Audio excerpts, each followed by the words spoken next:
அந்த higher souls வந்து நீங்கள் உடனே இந்த மாதிரி வந்ததுனால நீங்கள் ரெஸ்ட் எடுங்க. ஸோ இதெல்லாம் எப்படி அப்படின்னு பார்த்தீங்கன்னா, அந்த சோல் வேர்ல்டுக்குள்ளே அவங்க என்ட்ரு ஆனதுலேருந்து அதுக்குள்ளே என்னென்ன விஷயங்கள்லாம் நடக்குது அப்படிங்கிற ஒரு விஷயத்த அவங்க அம்மாவுக்கு அவங்க வந்து கன்வே பண்ணணும்னு அவங்க நினைக்கிறாங்க. எப்படின்னா, ஏன்னா அவங்க அம்மா வந்து ரொம்ப வருத்தப்படுறாங்க இல்லையா, இந்த மாதிரி நம்ம பசங்க நம்மளை விட்டு போயிட்டாங்கன்னு. ஆனால் அவங்க அப்பாவுக்கு மட்டும் ஒரு ஒரு எண்ணம், கண்டிப்பாக நம்ம பசங்க வந்து இந்த மாதிரி ஒரு சாதாரணமாக இருக்கா, ஏதோ ரீசன்னால தான் இவங்க இப்படி ஆயிட்டாங்க அப்படிங்கிற மட்டும் அவர் பிலீவ் பண்ணுறாரு. என்ன பிலீவ் பண்ணுறாருன்னா, சடனாக நடந்திருக்காது, இது ஏதோ ஒரு காரணங்களால் நடந்திருக்கும் அப்படின்னு கேட்குறான். இவங்க பின்னாடி வந்தவங்களாம் தூங்கிட்டு வந்ததுனால அவங்களுக்கு இது தெரியல அவங்க எப்படி பண்ணாங்கன்னு. அந்த விஸ்பி வந்து அதுக்கப்புறம் சொல்லுவார் எனக்கு என்ன நடந்துச்சு அப்படிங்கிறத அதுக்கப்புறம் அவர் சொல்லுவார் அந்த புக்கில்.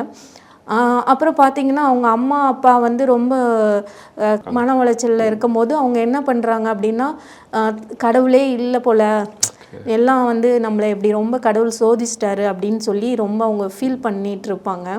அட் த டைம் வந்து இவங்களுடைய நெய்பர் ஒரு பொண்ணு வந்து இந்த சோலோடலாம் பேசுவாங்க தெரியுங்களா?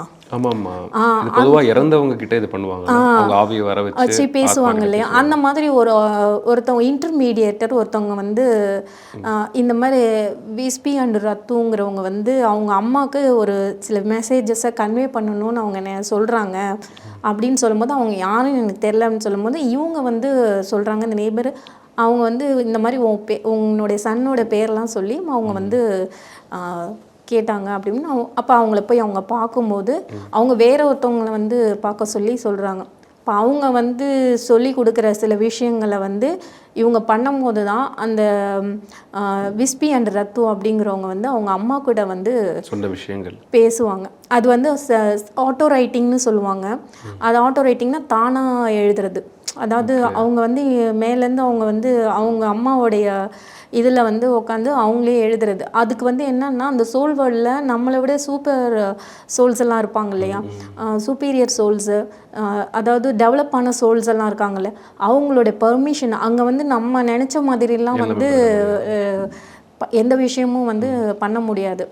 நான் போயிட்டு இப்போ எங்கள் அம்மாவை பார்த்து பேசிட்டு வரேன், அவங்கள பண்ணிட்டு வரேன், இப்படிலாம் அங்கே நிறைய ரெஸ்ட்ரிக்ஷன்ஸ் எல்லாம் இருக்குது. இந்த மாதிரி ஏன்னா அப்படிலாம் பண்ணுன்னா அங்கே இருக்கிற ரகசியங்கள் எல்லாமே இங்கே தெரிஞ்சு போயிடுச்சோம் அப்படிங்கிறதுனால அதெல்லாம் மறைக்கப்பட்டு அவங்களோட கண்ட்ரோல்குள்ளே அவங்க வச்சுருக்காங்க எல்லாத்தையுமே. ஆனால் சொல்லிக்கலாம், ஆனால் வந்து எந்த அளவுக்கு அவங்க பர்மிஷன் வாங்கணும் நம்ம. அதனால தான் இந்த புக்கு பேர் the law of the spirit world வச்சுருக்காங்களோ. அங்கே இருக்கிற வேர்ல்டோட அந்த ஸ்பிரிட் வேர்ல்டில் இருக்கக்கூடிய லாஸ் என்ன மாதிரி இருக்கோ அதுக்கு தகுந்த மாதிரி இவங்க இருக்காங்க. கண்டிப்பாக.